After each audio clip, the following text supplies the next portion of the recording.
Major rescue efforts are underway as the death toll continues to climb. The 6.9 quake was centered on the San Andreas Fault, 10 miles north of Santa Cruz. That's about 50 miles south of San Francisco. The result has been devastating. At least 250 people have died in the collapse of a highway ramp on the east end of the Bay Bridge, and 2 more died when an upper portion of the bridge itself collapsed. An employee for KRON was on the bridge at the time. I actually thought the rear axle of the truck had been blown up because it actually rose up and down. I actually started stepping on my brakes, and I said, wait a minute. It's been 40 seconds now. The truck is still leaping. And people start running into the walls of the Bay Bridge. We actually could see, I could look through the rearview mirror and see the bridge giving about a quarter of a mile behind me. And all of a sudden, in front of me, there were cracks. Fires have also presented a frightening situation in San Francisco, the worst in the Marina area near Fisherman's Wharf. Officials say citizens are saving the day, pitching in to fight the fires and help each other. Pretty soon I was inundated with plaster. I had no clothes on because I was just getting ready to step into the shower. These are my pajama tops, and this is a pair of slacks I managed to grab. Yeah. Because communication is so critical in the area for rescue operations, people with relatives in the area are being asked not to tie up the lines in the Bay Area tonight. Now, many people who grew up in California say they have never seen anything like this. News 8 reporter Carmen Jeffrey is among them. She is visiting her family in Tracy, California, and that's about 45 minutes east of San Francisco. She joins us live now on the phone. Carmen, what was it like? Tracy, I was in Stockton, California, which is about 15 miles east of Tracy, about an hour outside of the Bay Area. I was in a department store when the earthquake hit, and right away I knew that it was a different earthquake. This one was very, very strong. As you said, having been raised in California, I'm certainly used to earthquakes. Usually they happen so quickly, there's barely time to register it was an earthquake. This time, though, it was different. Not only was there time for it to register, there was almost time to start to panic. People in the department store stopped and stood still and watched as the building shook and things inside the store swayed. It was very, very scary. At this hour, much of the Bay Area remains in darkness. There are a number of power outages. And from what I understand, there is probably going to be no school tomorrow in the Bay Area. We're being told that workers are being told not to go to work, and everyone who is being warned not to drive into the Bay Area if it's not necessary. Carmen, it's one thing, when the power goes out on your block or maybe just in your immediate area, what was it like looking outside and seeing absolutely no power as long as you could see? Well, that is very different. Usually if I look east from where I am, I can usually see lights from the Livermore-Pleasanton area. It is completely dark. There are parts of Tracy that is dark, but when you look that way, it is very strange not to see any lights whatsoever. All right, thanks very much. Carmen Jeffrey reporting tonight live from Tracy, California, east of San Francisco. Now, when the quake hit, thousands of people were riding BART, the Bay Area Rapid Transit System, much of it underground. And so far, there have been no reports of significant damage or injuries, and people evacuated the BART tunnels safely and efficiently this evening. Meanwhile, considering the magnitude of this quake, the people of San Francisco appear to be bearing up relatively well. In some areas tonight, civilians were deputized on the spot to help firefighters, and people were going out on the street to help direct traffic. San Francisco Mayor Art Agnos gave an optimistic assessment of the situation tonight. People should be calm. The city is in good shape. Our water lines and the water is 100% pure. Our sewage system is working. All hospitals are up. There's a minor problem at Mount Zion with their emergency room, but the rest of the hospital is in good shape. Of course, there is always a danger that aftershocks will continue to rattle Northern California, and tonight seismologists were busy speculating. We're seeing a number of aftershocks, but they in the magnitude 3.5 to 3 range in that area, and we're not seeing anything of any significance. But as I stated before, the next several days we'll be watching it very closely because there's always that possibility of aftershocks in the magnitude 5 range. Transportation Secretary Samuel Skinner is flying to San Francisco at this hour, and he will recommend to President Bush about what kind of federal help will be forthcoming. Now, the San Francisco airport is closed down tonight. Officials report the earthquake cracked ceilings at the airport. That has certainly affected other West Coast airports as well, including Portland. Lou Frederick is standing by at Portland International now with the very latest. Lou? Tracy, things are much quieter here now, but we have some extra visitors in Portland. A number of people coming in from Hawaii were diverted from the San Francisco airport to Portland. They arrived here not too long ago. They're trying to find some way to get down to the Bay Area. And from what I understand, there are still some people standing in line at the SeaTac airport in Seattle. 2 flights from the Bay Area arrived tonight. These passengers were in San Francisco when the earthquake hit. Well, I just shook as we were going down the runway. The power was out to the towers, so they stopped all planes and couldn't go anywhere. We just waited until they checked the runways and then started again. They were talking about maybe turning around and having the taxi, and nobody wanted to do that with an earthquake going on. The San Francisco airport closed shortly after that. Airline officials say only 2 flights had been fueled and ready when the earthquake hit, one headed for Portland. Oakland, Sacramento, and the San Jose airport closed for a time. That sent airline passengers scrambling for a way into the Bay Area. Many of them worried about friends and family waiting for them. Yeah, at 504, the people I work with are at Candlestick Park, and I talked to them as it was happening, and it was bad. That's all they said.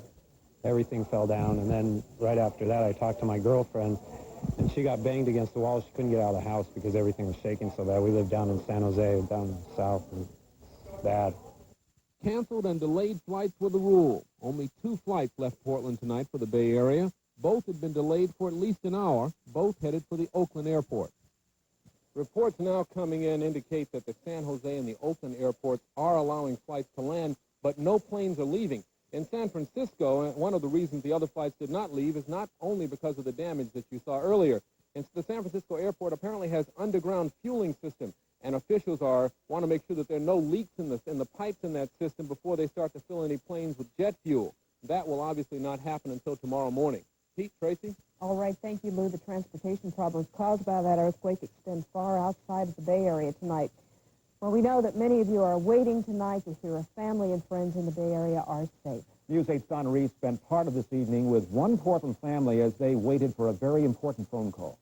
Yeah, and we were really concerned. We've been trying to call down there, but we haven't been able to get through the circuits at all. This was a tense night for A.J. Colasurdo and his family. This Portland dentist has 2 daughters living in the Bay Area, Christine and Gina. Gina, on the right, called home after the quake, but no word from Christine. Joe Fonzie is with me here on the set. Nothing to do but worry and wait. My wife was down just 2 weeks ago. She's down. Wow, look at that. Then, finally, the wait was over. Hello? Hi, Mr. Colasurdo. Yes.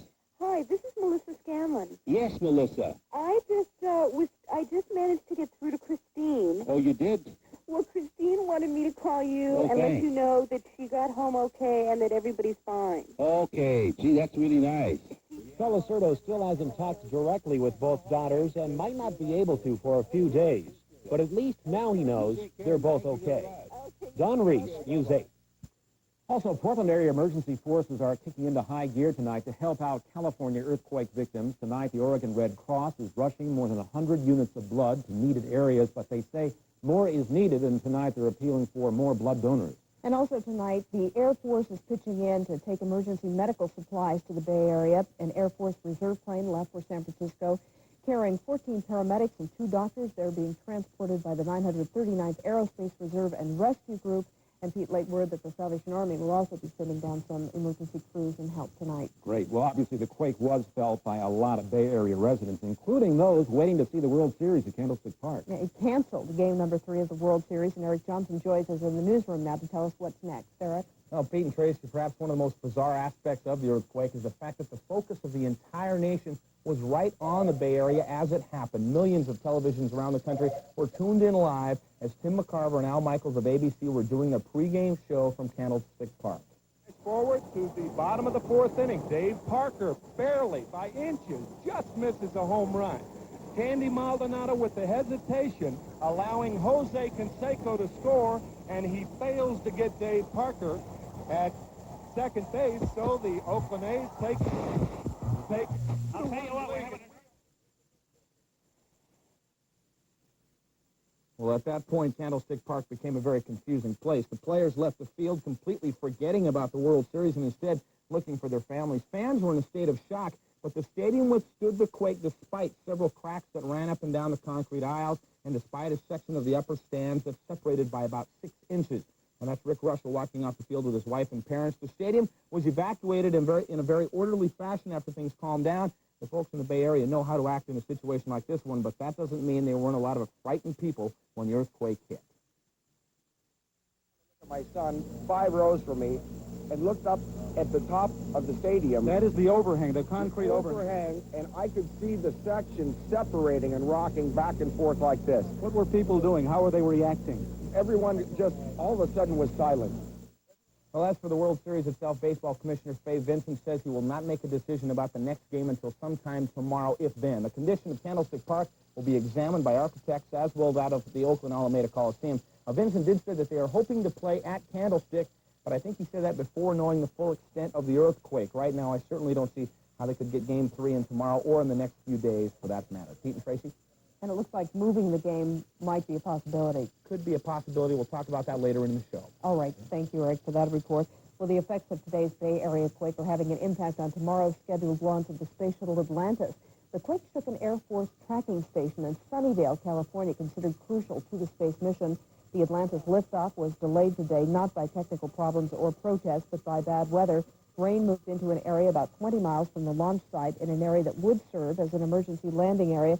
Now, another launch has been set for tomorrow morning at 9:50 West Coast time. Certainly, the earthquake is the big story of the day, but when we come back, we'll take a look at some of the local news, including the protest over the Vice President's visit. Now, demonstrators are taking on the Portland Police Bureau for what they call police brutality. And how safe is Hanford? Some new concerns tonight. Only club that could be facing some changes. The University Club was set to vote this evening on whether to admit women as full voting members, but a University Club spokesman said the results of the voting won't be made public until tomorrow. That's when members are set to hold a news conference about what's ahead for women in their club. Protesters say they are the victims of police brutality, and they will file formal complaints. The demonstrators took their case to the media today. Last night, a crowd of 200 met Dan Quayle to protest U.S. policy in El Salvador. Demonstrators say police went too far when they tried to control the mob. I struggled a little bit when the 4 cops jumped on me. I did. I mean, it's a natural reaction to struggle against 4 big black guys. And then they held me down by my hair. We asked them to leave. We asked them to move back. There was a lot of pushing and shoving, and our officers actually feared for their safety. To top it off, the paddy wagon carrying the protesters was broadsided on the way to the police station. None of the demonstrators were hospitalized. They are calling for police to install seatbelts in the vans. New concerns tonight about the safety at the Hanford Nuclear Reservation. Concerns that have been buried in an Energy Department report for almost 5 years. That 1984 report says that radioactive waste storage tanks could be explosive. In the 1950s, the tanks were pumped with a chemical. According to a consultant, in a worst-case scenario, that cyanide residue chemical could trigger an explosion equal to 36 tons of TNT. Hanford spokesmen are downplaying the concern. Well, there's a lot of things in the world that could explode if you had the right conditions.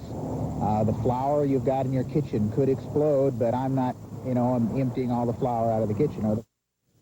Senator John Glenn isn't putting the issue aside. He said withholding the report for nearly 5 years was another example of the Energy Department's refusal to deal squarely with health and safety risks. We have certainly had some beautiful weather in the Northwest.